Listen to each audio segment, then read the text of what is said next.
Indonesia diberkahi dengan kekayaan alam yang luar biasa, yang menjadi 10% spesies flora dan fauna di dunia.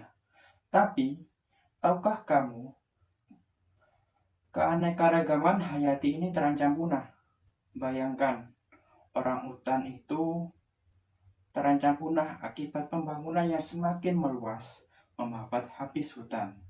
Badak Jawa yang terancam punah akibat perburuan liar, dan juga terumbu karang yang memutih akibat perubahan iklim dan pencemaran oleh manusia. Namun, apa yang bisa kita lakukan? Mari simak pembelajaran kali ini agar kita bisa menjaga rumah dari 10% flora dan fauna yang ada di Indonesia. Baik, sebelum pembelajaran kali ini, marilah kita berdoa supaya ilmu yang kita dapatkan hari ini menjadi bekal kita pada masa depan. Minta tolong untuk ketua kelas memimpin doa. Amin. Terima kasih. Kemudian selanjutnya saya akan mengecek kehadiran kalian. Ketika Bapak panggil, silakan angkat tangan dan bilang hadir ya. Oke, Pak mulai. Firman, Rustan, kemudian Andin. Oke, semua sudah hadir. Nah, tadi Bapak sudah memberikan pengantar tentang masalah keanekaragaman hayati. Selain itu, kita akan mempelajari tentang aturan-aturan untuk menjaga keanekaragaman hayati, dan juga kalian akan membuat teks deskripsi tentang keanekaragaman hayati.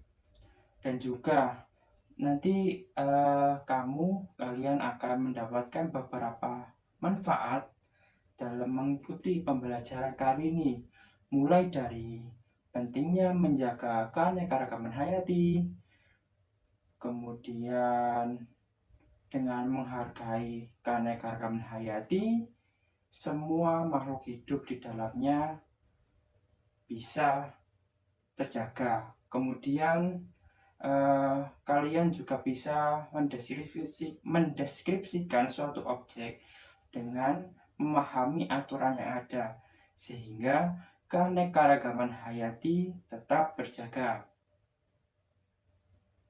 Mari kita menjadi pahlawan. Mari kita jaga keanekaragaman hayati dengan melindungi alam yang ada di sekitar kita.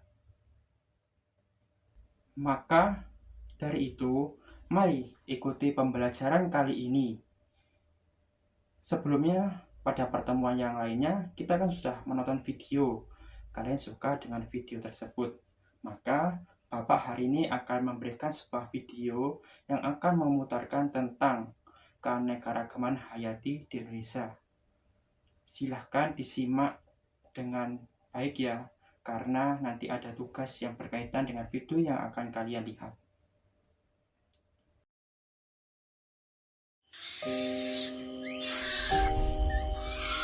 Berikut ini adalah kisah orang utan yang diberi nama Hope, dimuat dalam Kompas 24 Juli 2019.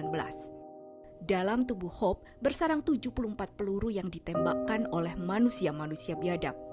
Ketika dihujani peluru, ia tetap memeluk anaknya dalam dekapan. Namun sayang, sang buah hati meninggal karena malnutrisi dan stres. Semua tragedi ini terjadi karena habitat hewan-hewan ini dirampas oleh manusia. Dengan enteng, manusia mencaci hewan ini sebagai hama. Padahal jika diibaratkan, merekalah pribumi dan kita adalah penjajahnya.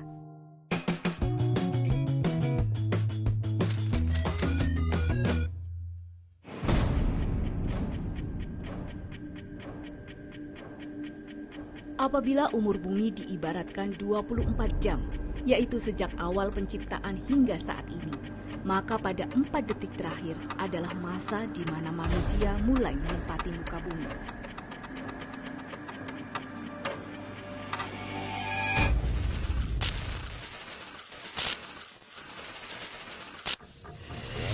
Begitu singkat, tetapi kerusakan lingkungan yang telah dibuat begitu masif.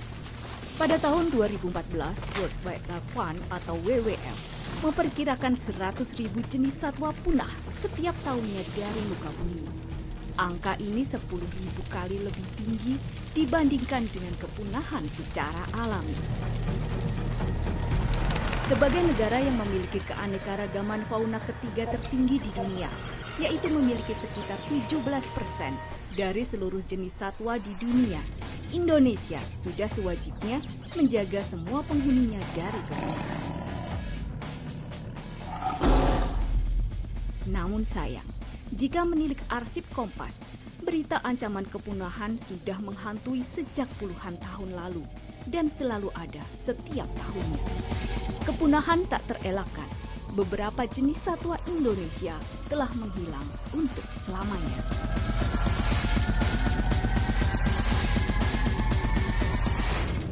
Untuk di abad 20 ini yang sudah quote-unquote official, yang locally extinct punah itu ya harimau Jawa, harimau Bali, dan babi kutil yang ada di Madura.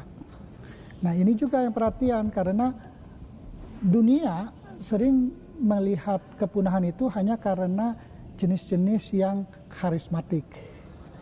Nah ini juga menjadi permasalahan sehingga untuk data-data tentang jenis-jenis yang lain itu kita tuh bahkan hampir tidak punya. Pengamat-pengamat yang satwa-satwa yang tidak terlalu mempunyai nilai jual itu yang tidak ada. Padahal itu kemungkinan yang laju kepunahan itu sedang berjalan. Contoh sederhana seperti kambing hutan yang Sumatera, seperti kelinci hutan yang Sumatera. Nggak ada yang tahu dan tidak ada yang memperhatikan. Membunuh harimau Jawa menjadi simbol keberanian kala itu. Para pemburu dengan bangga berpose di depan buruannya.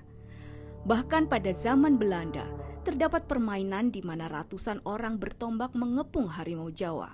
Harimau dilambangkan sebagai kejahatan yang harus dibunuh. Meski memiliki sayap, bangsa Aves tak bisa terbang dari jangkauan manusia. Jadi pada saat ini burung yang sudah dianggap punah itu adalah trulek Jawa atau Vanellus macroperus. Jadi dulu burung ini hanya ditemukan di pantai-pantai utara di Pulau Jawa. Nah penyebab kepunahannya itu memang disinyalir ada perubahan habitat. Bayang-bayang kepunahan menghantui banyak spesies satwa di Indonesia. Potensi kepunahan itu saya hanya bisa mengeneralisir secara suatu kawasan. Pada kawasan yang rutin terdampak dengan suatu kebakaran.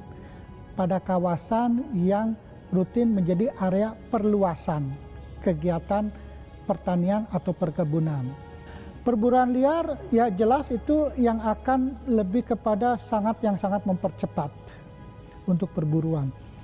Ya kalau isu zaman sekarang kan yang paling dekat itu oke, kalau harimau itu konstan lah begitu, tetapi kan ada yang peak banyak itu kan seperti terenggiling di Mamali itu kan.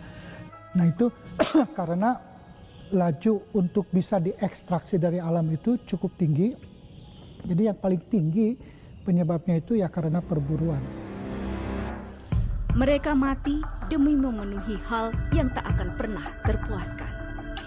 Kemudian ini yang besar, ini adalah rangkong gading. Burung ini saat ini dalam status critically endangered atau sangat terancam, hampir satu tingkat di bawah punah. Penyebabnya adalah burung ini diburu untuk diambil paruh, terutama paruh bagian atas. Ini adalah paruh bagian atas dari seluruh bagian tubuh rangkong gading yang dimanfaatkan sebagai bahan untuk diekspor secara ilegal untuk memenuhi kebutuhan pasar kerajinan di luar negeri adalah bagian paruh bagian atas yang kecil seperti ini. Inilah contoh para satwa yang berada dalam situasi genting kepunahan. Mereka berada pada kategori critically endangered atau vulnerable. Warga Indonesia dipercaya oleh Yang Maha Kuasa untuk hidup berdampingan dengan keberagaman. Janganlah keserakahan mengkhianati kepercayaan itu. Mari kita ubah perilaku kita agar kita pantas dan layak disebut sebagai khalifah di muka bumi. Gimana perasaan kalian melihat video tersebut? Merasa sedih atau merasa prihatin? Maka dari itu, marilah kita jaga alam yang ada di sekitar kita.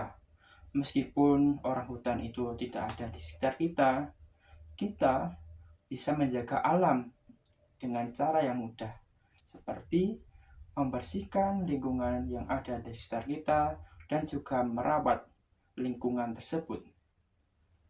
Nah, selanjutnya Bapak akan memberikan sebuah misi kepada kalian yang akan dikerjakan secara berkelompok. Yang akan saya bagi pada baris pertama itu tim 1, baris kedua itu tim kedua. Jadi nanti ada 3 misi yang harus kalian kerjakan, yakni mengamati keanekaragaman hayati di sekolah. Kemudian setelah kalian mengamati keanekaragaman hayati tersebut, coba buat alasan penting mengapa aturan untuk menjaga keanekaragaman hayati itu harus ditaati. Nah, misi terakhir adalah buatlah teks deskripsi mengenai salah satu objek yang telah kalian amati. Silakan dikerjakan secara berkelompok. Sekiranya perlu bantuan, bisa panggil Bapak ya. Selanjutnya, LKK akan saya berikan. Namun sebelum itu, silakan untuk pengerjaannya diisi nama anggota kelompok pada lembar pertama. Kemudian baca apa yang ada di tiap lembar karena ada informasi yang ada pada lembar tersebut. Kemudian pada setiap akhir informasi pasti ada lembar pengisian yang harus Anda kerjakan secara berkelompok. Nah, untuk itu tahap pertama, silahkan keluar kelas untuk mengamati keanekaragaman yang ada di sekitar kelas ini. Bisa di depan kelas atau di dalam kelas juga nggak apa-apa kalau ada. Kemudian, namun sebelum itu, apa sih keanekaragaman hayati itu? Ya, keanekaragaman hayati itu keberagaman hewan atau tumbuhan. Sederhananya seperti itu. Jadi silahkan mengamati hewan dan tumbuhan di sekitar kelas selama 10 menit. Setelah itu silahkan kembali ke dalam kelas lagi. Nanti Bapak panggil, silahkan masuk. Silahkan mengamati bersama kelompok ya. Oke, semua sudah kembali ke dalam kelas. Oke, kalau sudah, silakan mengisi LKK yang telah Bapak berikan tadi bersama kelompok. Semisal perlu bantuan, bisa panggil Bapak ya.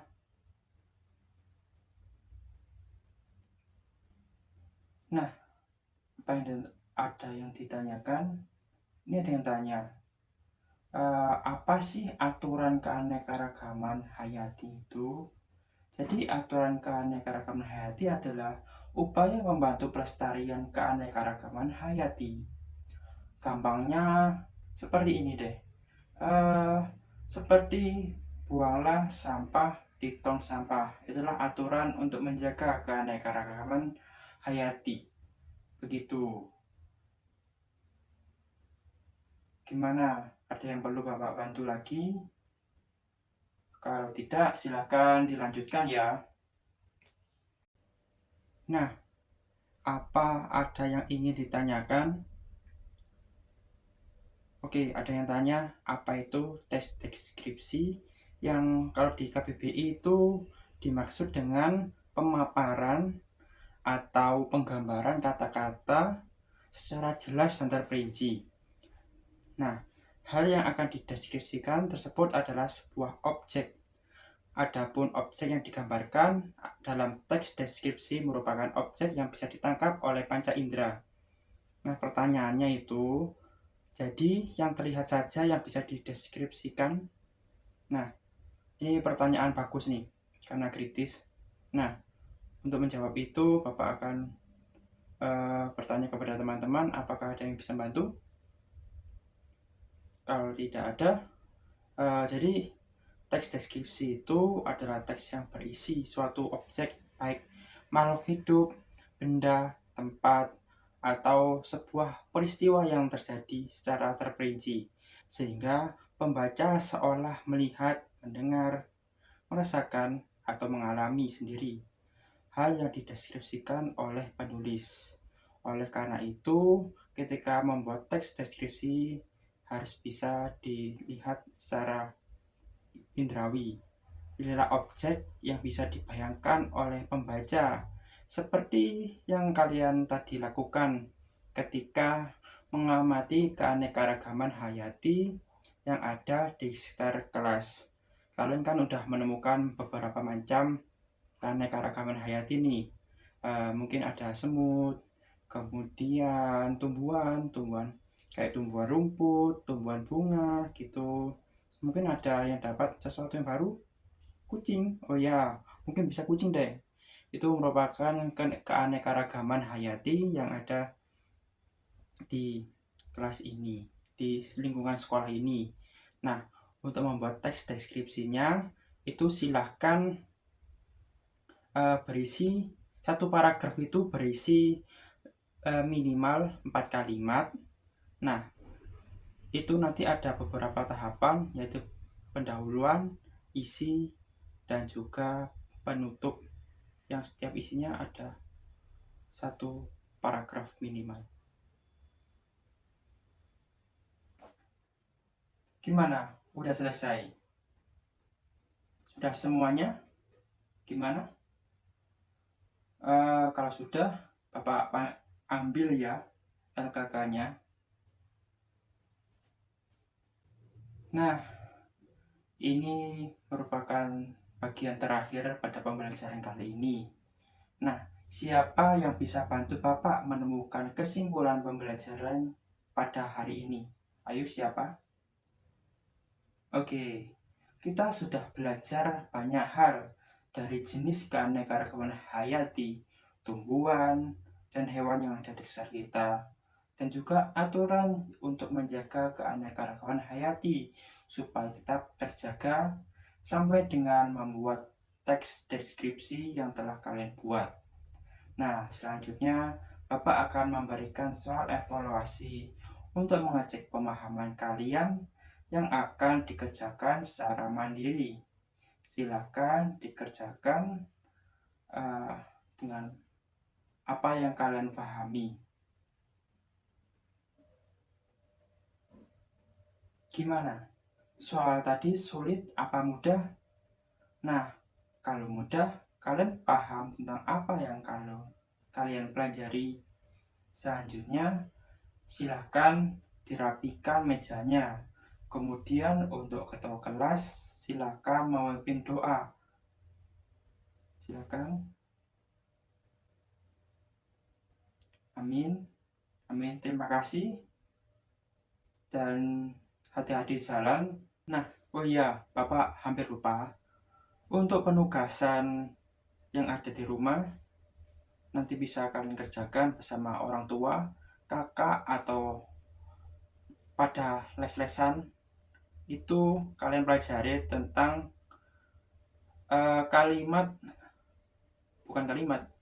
teks cerita yang ada di halaman 60. Nah, kalian nanti mempelajari tentang teks cerita, tentang apa itu teks cerita, contoh-contohnya kayak gimana. Kemudian nanti Bapak akan ajak jalan-jalan. Nah, untuk pembelajaran kali ini cukup sampai di sini ya. Sampai ketemu pada pembelajaran di selanjutnya. Wassalamualaikum warahmatullahi wabarakatuh.